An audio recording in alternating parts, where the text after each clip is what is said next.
Momentos de Bizila, as suas dicas de filmes, séries, quadrinhos e discos. E aí, cá estamos de volta para falar sobre... A gente tentou, na verdade, a vida tem dessas coisas, né? A gente tentou gravar isso no prazo correto, ou seja, no dia do aniversário desta pessoa que estamos aqui para homenagear, mas não deu. É isso. A vida não permitiu. Tinha boleto que pagar, tinha que trabalhar. E tá tudo bem. E foda-se. É isso aí. Eu tenho certeza Não que é vocês... influencer, não tem ninguém pagando a gente, mas se quiser pode. Se você quiser, inclusive, que a gente passe a fazer essas coisas nos prazos corretos, vou deixar até o Pix aqui no texto na descrição do vídeo, tá? Aí se você quiser fazer um Pix lá de qualquer valor, a gente não vai se importar não, tá? Enfim, vou deixar até aqui na tela, ó. Editor, que sou eu, coloca aqui na tela, ó. gibizila@gmail.com, tá? Mas enfim, nós estamos aqui para falar sobre o aniversariante da vez, que fez aniversário aí tem umas 2 semanas, sei lá, qualquer coisa assim, que é Mr. Alan Moore. Grande. Que inclusive, curiosamente, faz aniversário no mesmo dia que quem? Que o Mickey Mouse, veja só. Não poderia ser uma coisa mais... Acho que ele gosta muito dessa... Acho que ele não gostaria muito dessa comparação. comparação. Ele deve ficar muito puto, na verdade, quando as pessoas falam: vamos falar aqui sobre 2 personalidades importantes da cultura pop, Mickey Mouse e Alan Moore. Ele deve ficar meio bravo, mas enfim. Alan Moore, você não está ligando o nome à pessoa, deveria. Alan Moore vai aparecer a fotinho dele aqui. O mago. O mago dos quadrinhos. É o meu roteirista preferido. O Barba, o homem que está, segundo Paulo Martini, beijo Paulo Martini, está até hoje com a sua barba transformada em raízes e elas prenderam ele ali num pub qualquer em Nottingham ou qualquer coisa que vale, Não, enfim. onde ele mora? New Hampshire? Não. Em algum lugar lá na Inglaterra, na casinha dele na verdade. A gente vai falar sobre isso, porque a gente vai chegar num livrinho aqui que é a respeito disso. A gente vai falar sobre a terra natal dele. A gente está no momento de reorganizar aqui as nossas coleções. A gente, inclusive, no dia em que estamos gravando isso, os queridos lá do Sebo Clepsydra, com os quais a gente já gravou, inclusive, vieram buscar aqui uma porrada de livro de gibi que a gente doou aqui da nossa coleção.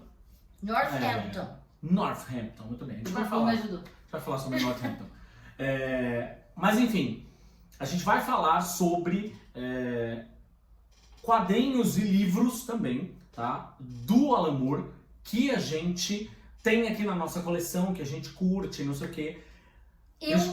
Mas deixa bem claro que por conta da zona que tá, porque a gente tá realmente doando alguns gibis, todo final do ano a gente faz uma limpa aqui em casa, tanto de gibis e livros, quanto de roupa, né? A gente faz sempre para deixar a energia circular, para entrar coisa nova no ano que vem. Então a gente sempre faz isso. E aí na limpeza desse ano a gente tá tudo revirado aqui e não achei a minha HQ preferida da vida e a minha HQ preferida do Alan Moore, que é V de Vingança. Então assim a gente vai falar sobre ela, mas vai aparecer aí o quadrinho inserido no vídeo, mas eu não sei onde está meu V de Vingança e estou muito preocupada. Inclusive falei isso pro Thiago. Se você está com o nosso V de Vingança emprestado, devolva. Não tá, porque eu não empresto. Tem isso também. Eu não empresto gibi. Mas, de qualquer forma, aqui a gente tem... tá uma bagunça, como vocês encontraram, porque, volto a dizer, a gente mudou para uma casa nova. A gente, como toda boa família de classe média, a gente está arrumando a casa aos poucos. E o quarto dos gibis ainda não está com as prateleiras definitivas. Tá toda arrumada, mas o quarto do adolescente dos gibis ainda não tô. Vai acontecer ainda, aí a gente vai mostrar pra vocês como ficou o nosso quarto, com a nossa gibiteca / biblioteca, com as prateleiras, tem só essa prateleira aqui atrás, basicamente, que já existia, e a gente preencheu ela pra ter a sensação de que tem alguma coisa arrumada e também servir como uma espécie de cenário. Aí tem uns quadrinhos aqui no corredor, aqui, junto com o playground do gato, que o gato não usa, mas enfim, não vou falar sobre isso. Falando sobre Alan Moore, então, como a Gabi já falou sobre o V de Vingança, começamos por ele. V de Vingança, diz que é o seu quadrinho favorito. quadrinho Não só do Alan Moore, da vida. Da vida. É o quadrinho da vida. Você estava falando sobre ele hoje, inclusive com o Morpheus. Um beijo, Morpheus, lá do Sepulclepsidra. Como o V de Vingança, eu li adolescente. Não tão adolescente assim. Eu li adolescente, tipo, sei lá, uns 16, 17. Uma coisa assim. E foi a primeira, digamos que foi o primeiro contato que eu tive com uma obra anarquista, né? Eu nunca tinha lido nada, né, sobre anarquia. Eu não sabia como funcionava, né? Eu, enquanto anarquista, tenho questões. Mas enfim. Foi a primeira, foi realmente a primeira leitura que me deu contato com o anarquismo, o que era anarquismo, apesar de não ser ipsis literis.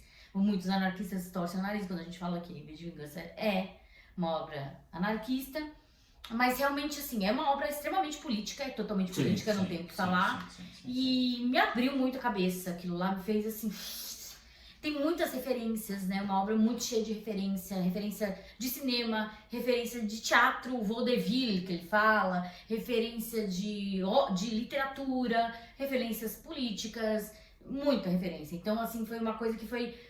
Por uma mente que estava sedenta de conhecimento, foi um portal que uma porta, um universo que se descortinou à minha frente.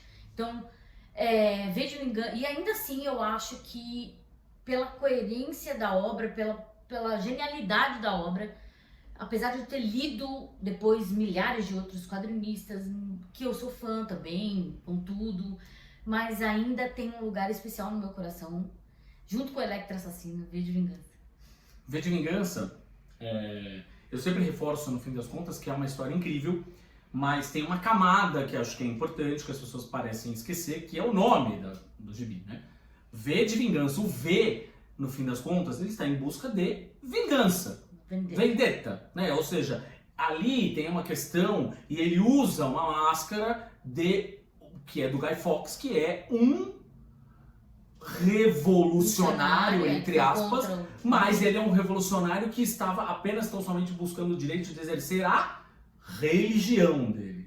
Então, importante, todas essas pequenas questões, é uma história que isso... Sim, historicamente, o Guy Fawkes existe historicamente. Mas ele se apropriou do Guy Fawkes. Exatamente. E colocou, né, isso. Eu digo porque as pessoas tendem a usar a figura da máscara do V sem necessariamente saber do que... Nossa, totalmente... né, subvertida, desvirtuada, enfim, um monte de gente pau no cu começou a usar a máscara de vingança. Exatamente. Mas assim, ele pegou o Guy Fawkes, que é um personagem histórico da Inglaterra, né, que bombardeou o parlamento, e aí ele, na verdade, pelo direito de exercer a religião, que também, assim, queira ou não, por mais que eu seja contra religiões, ele tem o direito dele também. Sim, mas eu falando só as questões... É democracia, é isso. As questões anarquistas aí, elas ficam um pouco confusas e eu acho que é natural. Acho que foi de propósito, tá? O Alan Moore fez isso de propósito. Talvez as pessoas não leiam entendendo o subtexto, mas de qualquer forma, enfim... É muito legal. Não, e tem toda a questão também da violência que ele faz ela passar, né? Que depois... Que é talvez o principal motivo pelo qual o filme não é tão bom assim. Ou seja, o filme tem muitas coisas do filme que funcionam. O Hugo Weaving tá perfeito como vê. Ele não tira a máscara em nenhum momento. Aquela história sensacional. Sim, ele dá a impostação de voz perfeita ali entre o cinismo e o deboche e tal. Perfeito. Porém, tem uma sugestão no filme de envolvimento amoroso entre ele e a personagem da Natalie Portman, que não rola nos quadrinhos, e eu acho que enfraquece a história. Não, enfraquece a história e torna a coisa toda tóxica. Sim. Toda coisa tóxica, sim, né? Sim, porque você juntar amor ali, qualquer coisa que se apareça amor dentro de um contexto extremamente violento do qual ela passou, tá errado, gente. Não tem. O amor não tem que ser associado à violência. Então, totalmente errado. É isso. Então, a gente tem que lembrar dessa questão também. Que nos quadrinhos não tem esse envolvimento entre os dois. Mas ainda assim, você fica se perguntando no final, por que ela teve que passar por isso, né? Ou seja, novamente, uma mulher passando por uma série de violências pra depois ter uma moral da história. Ah, você passou por isso porque pra você aprender, entender, tipo, não, né? É isso. A gente não precisa sofrer pra entender as coisas. Mas a critério de novela gráfica, funcionou. É isso. E pra mim é muito, tem um lugar especial no meu coração. Sem dúvida nenhuma. No meu também. Bom, a gente tem aqui também agora os gibis físicos, que nós separamos aqui, né? Na limpeza que estamos fazendo, fizemos um montinho de Alan Moore. Então, a gente vai, gibis e livros, né? A gente vai mostrar um pouquinho do que a gente tem do Alan Moore aqui na nossa coleção. A Piada Mortal. Olha, essa aqui inclusive, muita gente diz que talvez a história definitiva da relação do Batman com o Coringa. Eu concordo. Tem uma arte lindíssima do Brian Bolland, aquela história toda. Porém, todavia, contudo, o próprio Alan Moore, ele renega basicamente tudo que ele escreveu de super-heróis na vida, né? Sim. Mas, e principalmente aquilo que ele escreveu pra DC, né? Inclusive todos exatamente. E coisas que foram adaptadas pro cinema. Assim, não que ele renegue V de Vingança, mas ele odeia... Ele renega. Não, tanto é que ele fala tudo que foi adaptado pro cinema. Tipo, não só isso, hoje vi. Inclusive não pode, a DC não pode usar o nome. Ou seja, ela usa o autor original, qualquer coisa que valha. Não usa o nome dele. E os direitos ele reverte sempre pro desenhista. Então, o David Lloyd recebe os direitos do Alan Moore com relação ao V de Vingança e o Brian Bolland recebe os direitos da Piada Mortal. Tá? Ou seja, o próprio Alan Moore não quer ganhar porra nenhuma com relação a nada. Assim, aqui ele ganha muito menos, óbvio, porque é um personagem, não é um personagem proprietário, né? Não é da Vertigo, quadrinho adulto, aquela história toda. Mas, de qualquer forma, qualquer dinheiro que pingasse na conta do Alan Moore, ele fala, não, valeu, pode ir direto pro desenhista e eu quero que vocês todos se fodam. Acho justo. Enfim, A Piada Mortal é uma história incrível, curta, já foi publicada aqui trocentas vezes em 300 formatos diferentes. Já foi, inclusive, adaptada pra animação, que é uma Ave Maria, uma merda. Quente e mole. É isso, horrível. Mas o legal da Piada Mortal é que ele também é uma história que a gente até falou sobre isso quando a gente fez um vídeo aqui sobre vilões, lembra? A Gabi falou um pouco sobre isso, explicando o lance do Coringa tentar quebrar o comissário Gordon, né? Basta apenas um dia ruim para que você se torne um vilão. Para que o herói se torne um vilão. Exatamente. Mas, acho que uma coisa legal é que ela tem algumas discussões aqui, que às vezes podem parecer inócuas, mas eu gosto que elas existam de qualquer forma. Um é a discussão a respeito se o Coringa teria ou não cometido algum tipo de violência sexual contra a Bárbara Gordon. Tem muita gente que defende que sim, eu defendo que não, porque não é o modus operandi do Coringa. Eu não sei. Fica sugestão. Mas fica uma coisa, de qualquer forma. Exatamente, eu não sei. Então, assim, é isso. Eu acho que o Alan Moore foi muito sábio nessa questão de falar, eu não sei. Fica aí a sugestão. Você o leitor que leve pro coração ou não. É isso. Bom, e eu acho isso genial também. Assim como tem, obviamente, aquela cena final em que o Coringa conta a piada pro Batman, eles riem juntos e tudo mais. Você não sabe se ele matou o Batman. E aí fica uma dúvida dele ter quebrado o pescoço do Coringa. Porque tem um barulho de crack ali. Tipo... E que eu acho que não. Sim, e não mostra. Essa cena aqui, na verdade, né? Quando ele conta a piada pro Batman, eles riem juntos. Eu também acho que não. Depois ficam em silêncio. Eu também acho que não tem. É isso que é engraçado. É isso que a galera defende. Que tipo, depois ele matou o Coringa porque fica o silêncio, tipo, para de rir. E essa edição aqui, aliás, que a gente tem, deixa eu voltar a mão aqui. Tem um comentário do Tim Burton, porque óbvio é a principal inspiração pro Coringa do Jack Nicholson, né, no primeiro filme do Batman. Claramente este Coringa é essa... E assim, pra mim é uma obra seminal do Coringa. É uma obra sobre o Coringa. Sim. É onde você mais se aproxima da mente do Coringa. É onde você mais se aproxima do Coringa mesmo, tipo, do que ele é capaz de fazer, conhece o Coringa a fundo. Foi a primeira obra que me fez ficar muito próxima do Coringa, assim, de entender o vilão. Então, pra mim, é maravilhosa também por conta disso. Ó, e a gente tem esse outro petardo aqui, ó. Esse aqui é grande, hein? Vixe, Maria. Top 10. Aqui, o Alan Moore fala sobre super-heróis, mais uma vez, só que sobre uma outra ótica diferente. que é o fato, imagine um mundo onde todo mundo tem superpoderes. Todo mundo tem superpoderes. Praticamente o The Boys. Ou seja, não, mas é todo mundo mesmo. Todo mundo, a pessoa comum tem superpoderes. Aquele... Isso, aquela série que a gente assistiu, tem uma série que tem essa pegada. Tem namorada mesmo. Uma menina é a única... Tem uma única menina que ela não sim, tem superpoderes. Mas enfim, todo mundo tem superpoderes e Top 10, na verdade, é a história dos oficiais da lei. Ou seja, como funcionaria a polícia num lugar onde todo mundo tem superpoderes. Que é, tipo, um outro tema recorrente também, que a gente já viu em outra Isso aqui é muito legal, a Panini publicou uma íntegra que é simplesmente sensacional. Top 10 do Alan Moore, isso aqui é incrível. Eu arrisco dizer que talvez seja uma das coisas mais legais do Alan Moore, junto com um outro gibi que a gente também tem aqui, deve estar aí perdido em algum lugar, que é o Tom Strong. Sim, muito bom.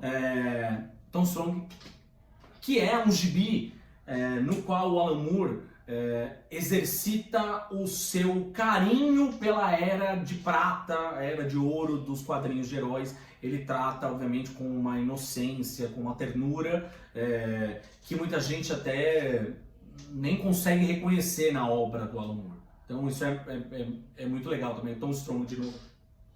Vai aparecer a imagem aqui. Enfim, leiam, que é muito legal. Bom, vou passar aqui para uma das obras que para mim é uma das melhores obras do Alan Moore. Também. É muito difícil você falar qual é a melhor obra do Alan Moore, né? Tipo, eu gosto muito mais de quando ele não escreve super-heróis, mas quando ele escreve, né? Ele escreve muito bem. Estamos falando de Miracle Man. Miracle Man, para mim, é uma das...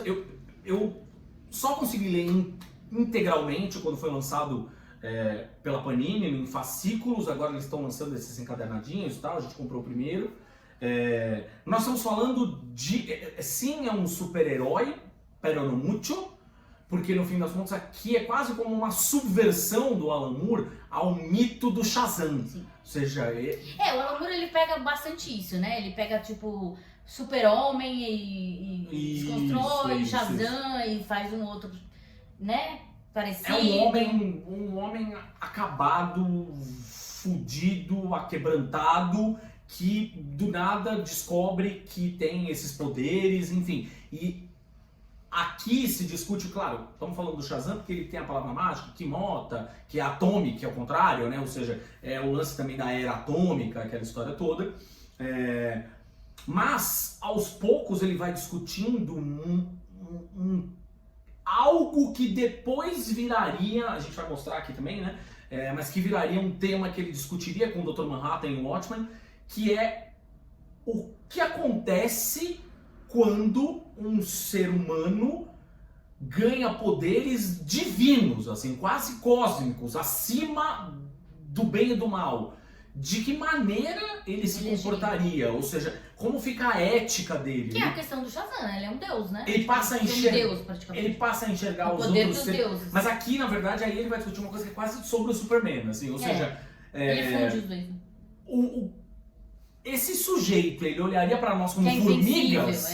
Exatamente. Como formigas, eu tipo, não me importo mais com essas pessoas, que afinal de contas, elas são tão pequenas, tão frágeis, que foda-se, assim, né? Ou seja, de que maneira isso aconteceria? Tipo o cara do Invencível, o pai do... exatamente. Como que ele chama? Esqueci. O Omni-Man. Omni-Man. Muito bem. Miracle Man é um dos meus gibis favoritos do Alan Moore. Pra mim é top 2. O top 1 é esse, na verdade. Isso é um Monstro clássico. do Pântano. Isso é um clássico. Se você quiser ler Alan Moore, eu te falaria pra começar pelo Monstro do Pântano. Essa fase eu acho brilhante, e não só pela lição de anatomia no começo, que obviamente é o que todo mundo lembra, tal qual acontece com o Evangelho do Coiote, com o arqui-inimigo do Alan Moore, do Grant Morrison. As pessoas tendem a lembrar da fase do Monstro do Pântano, principalmente pela história, lição de anatomia, né? Que é quando ele descobre que ele não é um homem que se transformou em planta, mas é uma planta que pensa que é homem.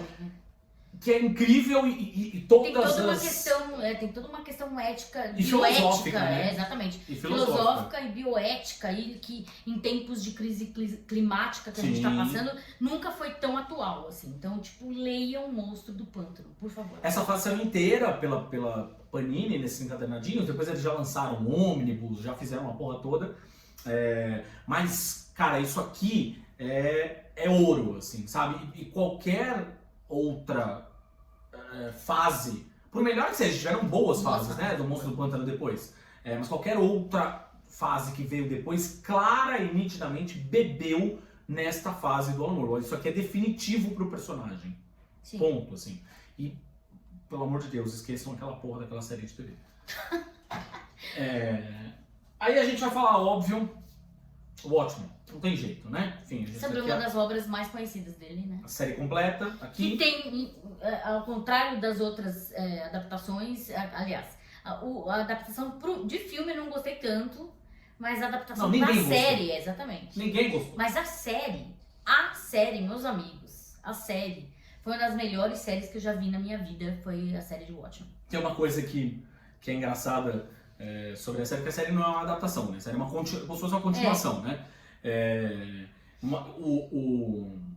O produtor executivo, ele inclusive, o showrunner, né, ele disse que o filme é do Zack Snyder, foda-se, esqueçam o filme, exatamente.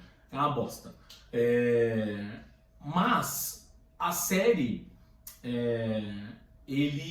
o produtor executivo, que é o produtor executivo do Lost e tal, não sei o que, daqui a pouco eu lembro o nome dele,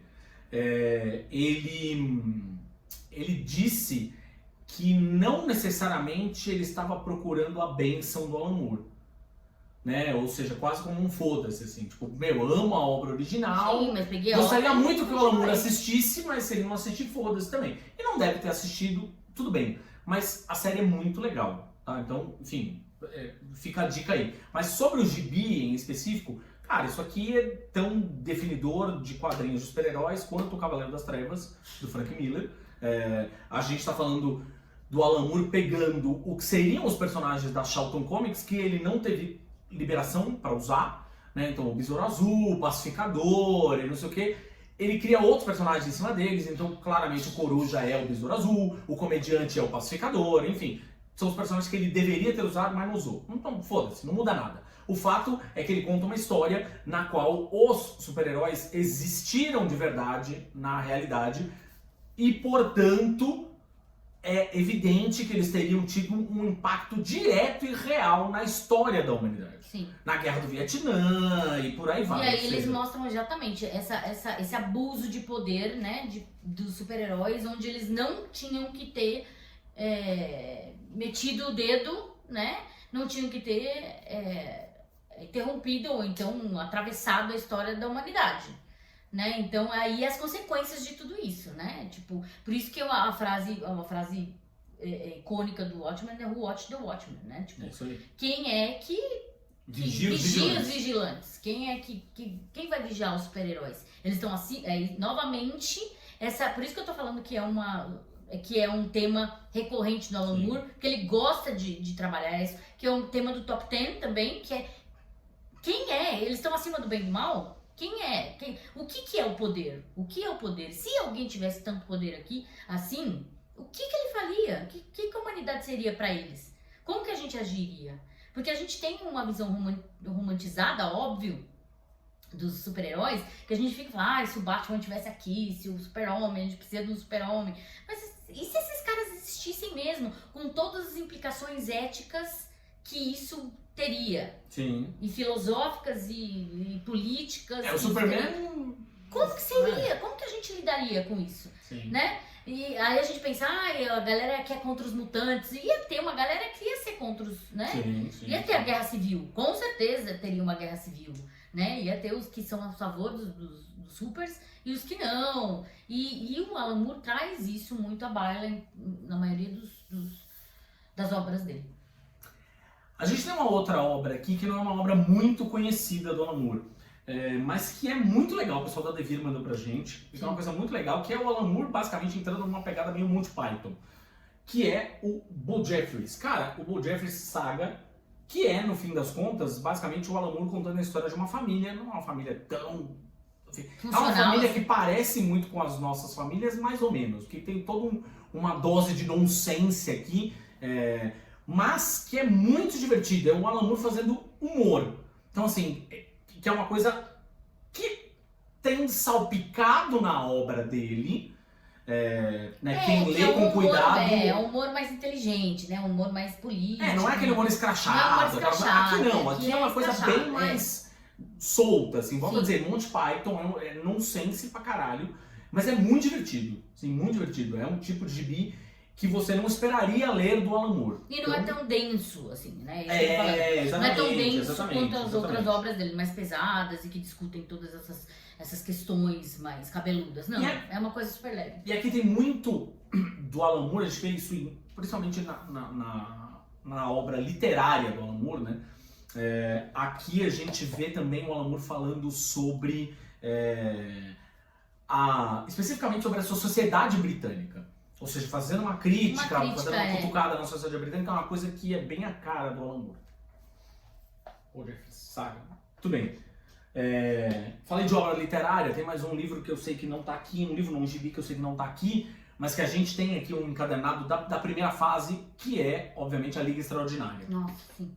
Que eu amo. Liga Extraordinária, que é o Alan Moore brincando, deram pra ele, brinca aí com os personagens clássicos da literatura britânica. E ele faz como se fosse uma Liga da Justiça, só que com os personagens do Drácula, enfim, ele faz lá o Médico Monstro, o Alan Quatermain, e por aí, o Dorian Gray, todas. E inclusive teve adaptação pro cinema também, que é ruim, né?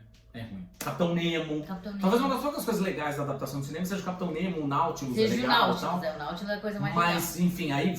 Tem a Mina Harker. No cinema americano, na versão que é um filme americano, o Sean Connery foi o último papel da carreira dele, né? Exatamente. Ele é o Alan Quatermain, ele quis... talvez o único porém dele participar do filme era que ele fosse o personagem principal, então eles deslocam o Alan Quatermain para ser meio que o protagonista, e tem toda uma coisa de, vamos enfiar o Tom Sawyer, que nem é britânico, que é um personagem americano, mas vamos enfiar o Tom Sawyer nessa história. Justamente pra pôr um americano no meio da história, porque não tem americano, são personagens de literatura inglesa, mas enfim. Esquece o filme. Vamos falar agora sobre uma obra que eu particularmente li, se eu li talvez um número disso é muito, que é o Prometia. Que é, na verdade, o Alan Moore místico, né? Que aí ele coloca toda a questão do as pessoas chamam ele de bruxo, não é à toa. Exatamente, ele é estudioso de ocultismo, estudioso de misticismo, de muitas, né, de paganismo, e aí ele mistura aí uma coisa, eu acho, sinceramente, eu também sou estudante de ocultismo e paganismo e todas as questões, eu acho Prometia super viajandão, assim, tipo, nossa, uma bagunça, assim, tipo, eu falo, nossa, não tô entendendo, fiquei, né, tipo, dá uma cãibra cerebral, mas depois a obra flui, mas no começo, os primeiros 5 volumes, é bem difícil, aqui é uma edição definitiva, volume 1, eu vou até me arriscar a ler em algum momento aqui, colocar na minha pilha aqui pra ler, porque eu, de fato, nunca li na íntegra. Eu não assim... Não saberia opinar. É isso que eu falo, tipo, todo mundo fica chocado com o fato de eu também ser estudiosa, ser um assunto do qual eu entendo, e eu não gostar dessa obra tanto quanto eu gosto de outras obras. Mas realmente, não é uma obra que me pegou, não. Prometia, não me pegou. Bom, agora a gente vai falar do Alan Moore, escritor de livros, que ele deixou... Existem outras obras que a gente não falou aqui, né? Tipo, aquela que ele faz com a... que é das Girls lá, como é que é? Lost Girls. Lost Girls. Sim, Lost também, Girls. Que é bem legal, eu gosto de Lost Girls muito. Mas essa a gente não tem aqui, né? A gente não tem, mas eu já li, né? Tá aí, ó. Quer dar de presente pra gente? Mete aí uma ajuda no Pix de novo. Não tem Lost Girls, né? Não tem. Que loucura. O Alan Moore, ele é um cara que brigou com a indústria dos quadrinhos, a relação dele com as duas grandes, principalmente com a DC, né? Ele fez poucas coisas pra Marvel, mas principalmente com a DC, fez com que ele se decepcionasse muito com a a indústria dos quadrinhos, ele foi se afastando, fez coisas independentes, o quê? Mas em um certo momento, foda-se. Ele ficou muito revoltado, principalmente, ele entrou, né, ficou famoso por questão da Vertigo, por questão da Karen Berger e toda a invasão britânica que a gente fala, né, quando veio o Alan Moore, veio o Neil Gaiman, todos esses caras, e aí ele percebeu o quanto o autor e os desenhistas eram mal pagos, eram extremamente mal pagos para a indústria de quadrinhos. E isso gerou uma revolta muito grande nele. Inclusive a Karen Berger tinha outras formas de pagá-los e ela também foi inovadora nesse sentido, né? Porque ela fez com que a autoria fosse né? Não fosse da empresa e fosse dos autores, que os autores tivessem direito dos personagens e tudo. Então foi uma negociação um pouquinho mais justa. Mas mesmo assim, ainda era bem aquém do que o Alan Moore queria, né? Como autor de quadrinhos. E os desenhistas, então, pior ainda. Ó, e aqui a gente tem esse romance de estreia do Alan Moore enquanto escritor de livros. Não vamos discutir aqui se quadrinhos são literatura. Já tivemos um episódio do Imagina Espere no Olho sobre isso, com o Alexandre Link, inclusive, do Quadrinhos Arjeta. Tá aqui no YouTube também esse episódio para você escutar. Spoiler, o quadrinho não é literatura, tá? O quadrinho é outra coisa, não é literatura. E nem por isso ele é menor. E não por isso é menor. Mas enfim, A Voz do Fogo é um dos meus livros favoritos da vida. O Alan Moore pega Northampton, que é o seu epicentro, a cidade natal dele, e conta ele não viaja no espaço, ele viaja no tempo só. Ou seja, ele conta várias histórias, as mais loucas possíveis, até, sei lá, 5.000 anos atrás e tal. Ele conta várias histórias dentro do mesmo lugar, geograficamente falando. E aí é óbvio, vocês conhecem bem Alan Moore, vai pro lado sobrenatural, aquela história toda, não sei o que. Das tribos, né, então, que habitavam e depois, obviamente, vai mostrando de que maneira isso se desenvolveria, vai contando outras histórias, passando pros dias atuais e tudo mais. Cara, isso aqui é sensacional, assim, mas óbvio. Tem gente que diz que é um Alan Moore viajandão pra caralho, não sei o que, mas gente, quando que o Alan Moore não foi viajandão? Pelo amor de Deus! Acabei de falar que ele é mega viajandão prometido. Aí a gente tem um outro livro dele aqui, que foi o pessoal da Aleph que mandou pra gente, que é o Iluminações, tá? É um livro de contos, são vários contos diferentes, absolutamente experimentais. Aqui tem uma frase do Neil Gaiman na capa, que assim fala: é uma coletânea que é expansora de consciência e cósmica, ou seja, é isso mesmo, assim.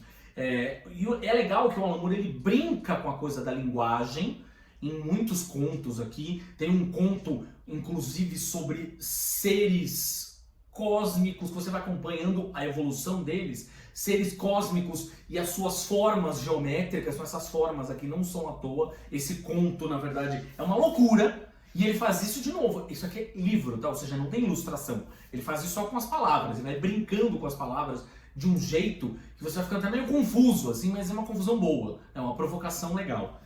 E tem aqui o maior conto desse livro, que é o conto mais extenso. É um conto, que é quase como se fosse uma provocação do Alan Moore, contando a história. Ele vai indo e voltando, né? Passado e presente e tal.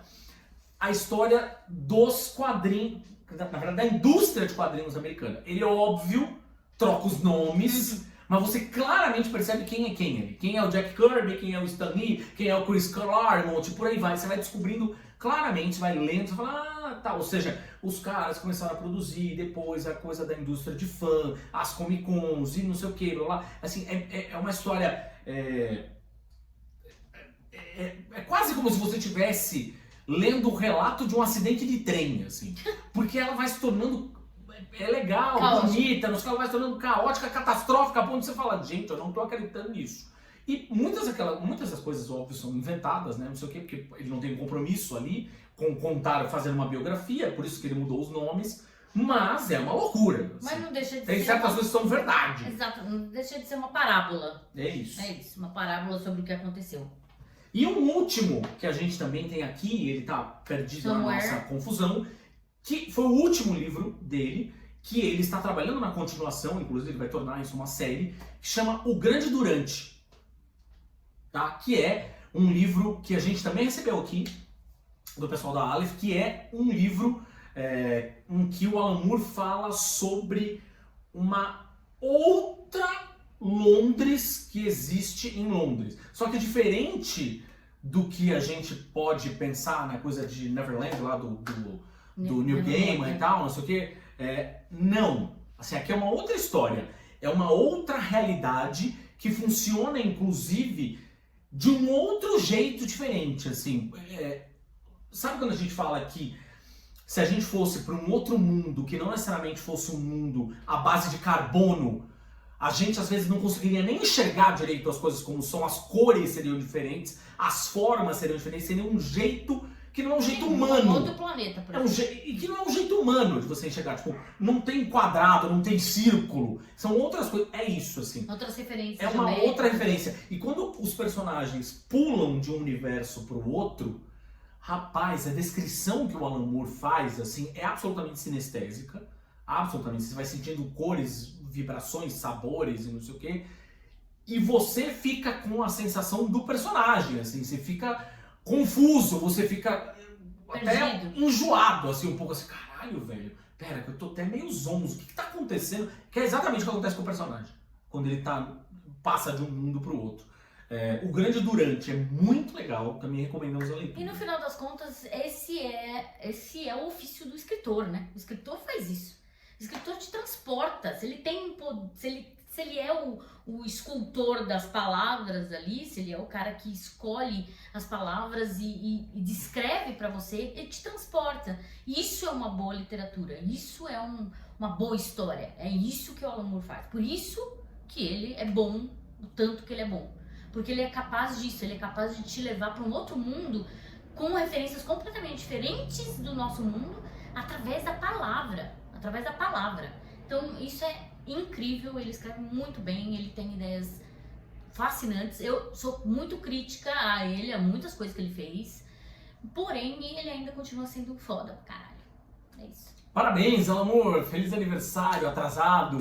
Que este vídeo sirva aí como uma homenagem para você. Eu tenho certeza absoluta que você está vendo no YouTube, você está pegando as legendas aqui em inglês para ler o nosso vídeo. Certeza absoluta eu tenho. Você, muito obrigado por ter ficado aqui até o final. Já sabe, gostou? Deixa o like. Não gostou? Deixa dislike também. Foda-se. Comenta aí uma obra que você gosta do Alan Moore, que a gente tenha porventura esquecido de falar. Exatamente. Para o Homem que Tem Tudo, lá, do Superman, não sei o que, vocês não falaram. Você quer colocar aqui, pode colocar, tal, beleza? Não se esqueça de se inscrever no canal. Se este vídeo chegou a você, você não é inscrito no canal, se inscreva, porque aqui tem vídeos assim, com essas análises toda semana. Tem os vídeos mais curtos que a gente faz, umas pequenas sugestões de gibis, livros, séries, blá blá, pra você assistir, ler, blá blá, ouvir. Tem os episódios do nosso podcast. Então, obviamente, todos os episódios estão aqui, tá? Do Imagina Se Pega no Olho, que é mais generalistão, fala de cultura pop, mas não só também. E do Imagina Se Pega no Ouvido, que é o nosso talk show musical. Então, tá tudo aqui encapsulado neste lugar. Exato. Bota Se inscreva. A mão no sininho aí, que aí você recebe tudo. Põe no sininho, que aí você não perde nenhuma notificação. Ring my bell. Tudo que entrar. É You isso. can ring my bell. Ring my bell. Vem com a gente!